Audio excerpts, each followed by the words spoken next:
بسم اللہ الرحمن الرحیم۔ السلام علیکم ورحمۃ اللہ وبرکاتہ۔ صادق ٹی وی کے نورانی قاعدہ سبق نمبر 43 میں آپ کو خوش آمدید کہتے ہیں۔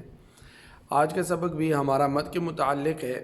کل ہم نے مد کے بیان اور اس کے دلیل کے بارے میں پڑھا کہ مد کی دلیل کیا ہے، اور آج ہم مد کے معنی اور قاعدے کے بارے میں پڑھیں گے کہ مد کے معنی کیا ہے اور اس کے قواعد کیا ہیں، اس کی کتنی قسمیں ہیں۔ لیکن سبق میں جانے سے پہلے آپ کو یہ بتا دیا جائے کہ یہ جو چھوٹے چھوٹے مختصر تعارفی قاعدے ہیں، یہ صرف بچوں کو سرسری طور پر سمجھانے کے لیے ہیں، ان کو زیادہ ان باتوں میں الجھانا نہیں۔ اتنا معلوم بھی ہو جائے کہ یہ چیزیں قرآن پاک کے ساتھ تعلق رکھتی ہے، پڑھنے کے ساتھ تعلق رکھتی ہے، یہ بھی ہمیں سیکھنا ضروری ہے۔ لیکن جو حضرات اگر اس کی تفصیل میں جانا چاہتے ہیں تو اس کے لیے دوسری تجوید کی کتابوں میں یا جو ہے دوسرے اپنے قریبی قراء حضرات کے پاس ان سے رجوع فرمائیں، اور یا اس کے متعلق دوسری ایسی ویڈیوز جو اس کے متعلق تفصیل سے بتایا جاتا ہے تجوید کے قواعد کے بارے میں، وہ دیکھیں، کیونکہ یہاں پہ صرف بچوں کو سکھانا مقصود ہے، اور ان حضرات کو جو گھروں میں یا جو ہے مدارس میں یا مساجد میں بچوں کو پڑھاتے ہیں کہ معمولی طور پر بچوں کو ان سے روشناس کرائیں، یہ ان کے لیے ہے۔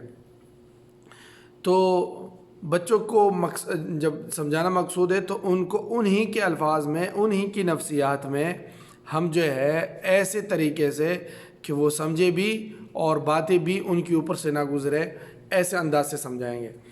تو مد کے معنی ہم نے بتایا کہ مد کے کل ہم نے دلیل بتائی، آج مد کے معنی اور اس کی قواعد۔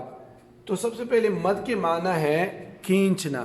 کھینچنا بچوں کو بتایا کہ مد کے معنی ہے کھینچنا، لمبا کرنا، ایک چیز کو کھینچنا یا لمبا کرنا، اور مد کا نشان لگا کر بتا دے کہ دیکھو جیسے یہ نشان کسی حرف پر قرآن پاک میں لکھا ہوا ہو تو وہ کیا ہوتا ہے، اس کو کھینچا جاتا ہے، لمبا کیا جاتا ہے، اس کو لمبا کر کے پڑھتے ہیں، کھینچ کر پڑھتے ہیں۔ یہ آپ نے بچوں کو سمجھانا ہے۔ اچھا، پھر مد کے 3 قاعدے ہیں۔ ہم ایک قاعدہ پڑھیں گے آج، پھر کل کو دوسرا، پھر تیسرا، تاکہ جو ہے سبق بھی لمبا نہ ہو اور بچوں کو سمجھنے میں بھی آسانی ہو اور آپ کو سمجھانے میں آسانی ہو۔ تو مد کے 3 قاعدے ہیں۔ سب سے پہلا ہے مد لازم۔ مد لازم، اب جیسے کہ میں نے پہلے سبق کے شروع میں بتایا کہ اگر اس کی تفصیل میں ہم جائیں گے تو اس کی بہت سی قسمیں نکلتے ہیں کہ ہم اس کو حرفی مثقل اور کلمی مثقل اور اس طرح کے الفاظ میں ہم ان کو تقسیم کر دیں تو بچے جو ہے وہ سمجھ نہیں پائیں گے۔ لہٰذا ہم بچوں کی نفسیات کو دیکھ کر ہم صرف اتنا سمجھائیں گے کہ مد لازم پہلی قسم ہے مد لازم۔ اب مد لازم کی تعریف کیا ہے؟ مد لازم کی تعریف یہ ہے کہ حروف مدہ کے بعد، حروف مدہ ہم نے پڑھ لیے ہیں، کل بھی تقریباً ان کا جو ہے ذکر ہوا، اور حروف مدہ 3 ہیں، الف واو یا، الف واو یا، حروف مدہ یہ 3 ہیں۔ حروف مدہ کے بعد والے حرف پر اگر جزم یعنی سکون ہو، حروف مدہ کا حرف ہے، اس کے بعد والا جو حرف ہے اس پر جزم یعنی سکون ہے، تو جیسے آل آنا، آل آنا۔ اچھا، یہ جو مثال ہے یہ قرآن پاک میں صرف سورہ یونس میں یہی 2 مرتبہ آیا ہوا ہے، بس قرآن پاک میں صرف یہی مثال ہے جو مد خفیف، جو کلمی خفیف بولتے ہیں اس کو۔